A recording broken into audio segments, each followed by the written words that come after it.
The Vic Juba Theatre's fall program is in full swing. Tonight, Canadian music icons, the Irish Rovers, take the spotlight. They've made Lloydminster a destination over their 45 years of touring, and Whitney Stinson caught up with one of the original members this afternoon. George Miller is an Irish Rovers founder. He remembers coming through Lloydminster the first time. In the smaller communities, we find that the audiences are really, they're great. They're ready for us. They clap along, they sing along, and I always say as long as they're singing the same song that we are, then it'll be good. Although all 6 members of the band were raised in Ireland, they formed in Toronto in 1968, making them an interesting Irish-Canadian hybrid.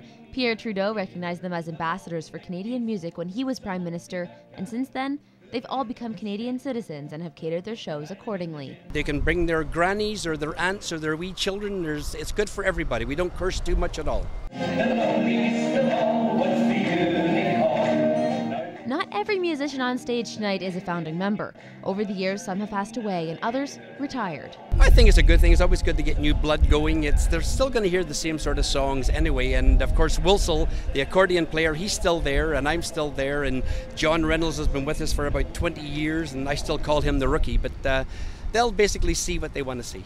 The curtain opens on the Vic Juba stage tonight at 7:30. Hopefully it'll be like going to a psychiatrist, only it's about a quarter of the price. You'll go out happy and you'll forget all your cares and woes and you'll feel just dandy. Whitney Stinson, Newcap News. Who doesn't like feeling just dandy? While the main focus of education is centered on classes like math and science, there are still many other courses that enrich the students' learning experience. In this week's Beyond the Classroom, Jack Haskins tells us how a local music teacher's program has become a big hit with the kids at her school. Oh, some of you are still asleep. Come on, bend those legs. Let's hear some sound from your tummies. This kind of energy is a regular occurrence in Michelle Dieter Noasad's music class. She has over 17 years of teaching experience at Winston Churchill School, and in that time she's created a very diverse music program. In our school, singing is the foundation of our music program, as it is in most schools. And then once students are comfortable with their voice and the proper use of it, we start to add different instruments. But it's not just singing and playing instruments in Michelle's class. She brings in all sorts of elements not traditionally found in other music programs. We're going to get a beat here, then let the hands go. The movement not only helps them physically experience the music and the concepts that we're teaching, but it's also really good. I mean, we know that kids need to be more active these days, and so it gets their hearts pumping, and it's good physically for them as well. So anytime we can incorporate that, it's good for the whole child. So while pursuing a career in music isn't every kid's life ambition, Michelle is hopeful that some of the aspects that she teaches her students will stay with them for years to come.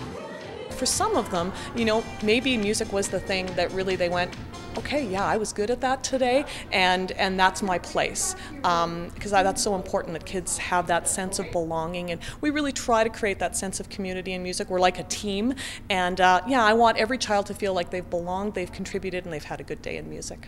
Jack Haskins, Newcap News.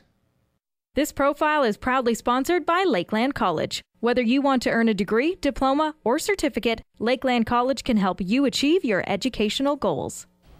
Acupuncture is a popular form of alternative medicine, using the manipulation of needles inserted onto all parts of the body to help relieve symptoms of various conditions. While many feel uncomfortable with this method of treatment, Shauna Rajak found out more about how a harmless poke may bring relief of pain in this week's Health Minute. Originating in China about 5,000 years ago, acupuncture is based on the idea of how well the body performs when energy flows properly throughout it. If you're having pain or a problem, it usually means that something's not working right. And acupuncture works in getting things to move the right way. A holistic form of healing and recognized by modern medicine, acupuncture helps treat a range of symptoms. Infertility, women with menstrual problems, girls that are just getting their periods and having lots of difficulties. It could be children who aren't sleeping. Misco treats people of all ages and with all types of conditions. I've treated a 6-week-old baby, and the oldest probably would be 96. And what sort of conditions did you treat them for? 96-year-old is probably dizziness. I've treated Parkinson's, back pain, and probably for the little one, more hip issues. A question Misko gets asked all the time. Do the needles hurt? No, they don't. Needles go at different areas in your body, whether it's nerves, where the hormones are, or even causing local changes. They cause different things to happen in the body. Misko says her patients feel relief immediately after treatment. Depending on what's going on and how maybe things are stuck or not flowing well, or maybe their muscles are really, really sore, yeah, the body kind of has to work through that. And then it's either right away or maybe in a couple hours that they feel their best. For this week's Health Minute, I'm Shauna Roshuk.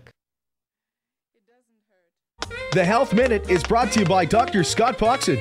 Your eyes deserve an optometrist. Here for your eye health. Dr. Poxon, your optometrist for your busy life.